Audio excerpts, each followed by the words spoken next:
Этим летом врачи-инфекционисты из Коми пока не регистрировали случаев серьезных отравлений арбузами и дынями. Об этом они заявили в интервью нашему телеканалу.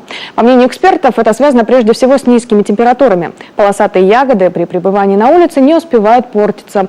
Кроме того, жители региона стали ответственнее подходить к покупке тех же арбузов. А вот продавцы до сих пор нарушают элементарные правила торговли. В этом убедилась Виктория Палкина. Реализация бахчевых культур должна осуществляться из скрытых, огороженных навесов лицами, имеющими медицинские книжки, с соблюдением правил личной гигиены в чистой санитарной одежде.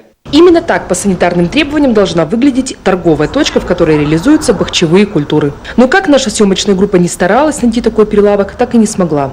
Зачастую продавцы не соблюдают даже самое главное правило. Витрина должна находиться в 5 метрах от дороги. Но как только сезон набирает обороты, торговля разворачивается на всех основных городских трассах и желательно поближе к проезжей части, чтобы водители могли разглядеть товар. Еще одно распространенное нарушение – торговля резанными арбузами. По словам продавца, всему виной покупатели. Арбузы просят разрезать в основном те, которые большие, очень большие, то есть арбуз огромный. Люди, видимо, делают выводы, что чем больше, тем вкуснее. Поэтому хотят убедиться и разрезают, либо просят вырезать дырочку. И вот так. А так, если не просят, то стараемся этого не делать. Владелец этой торговой точки заверил, резаные арбузы не для покупателя. Это всего лишь демонстрационный материал, своеобразный рекламный ход, чтобы показать товар лицом. Южные ягоды здесь якобы продают только целиком. Впрочем, витрина слишком близко от дороги. И это чревато даже при покупке целых бахчевых. У дынь и арбузов есть один серьезный недостаток. Они интенсивно впитывают тяжелые металлы выхлопных газов, которые и становятся причиной сильных отравлений.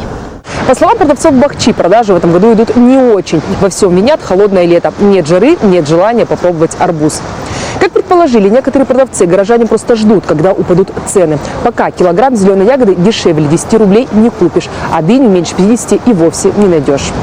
Эта торговая точка стала единственной, где наша съемочная группа не обнаружила резаных арбузов и дынь. Все лежит в деревянных лотках, на земле ничего не валяется. Мы их не режем, потому что тут и дорога рядом, и песок, и все остальное нет. Как бы люди не уговаривали, мы их не режем. Как уверяют эксперты, на качество бахчевых культур влияют и осадки. Если арбузы от дождей сильно не страдают, то дыни теряют свою вкусовую гармонию. Так что в дождливые дни лучше отдавать предпочтение бахчевым, которые стоят под навесом. Виктория Палкина, Олег Юшков, Владимир Шишкунов, телеканал Юрган, Сыктывкар.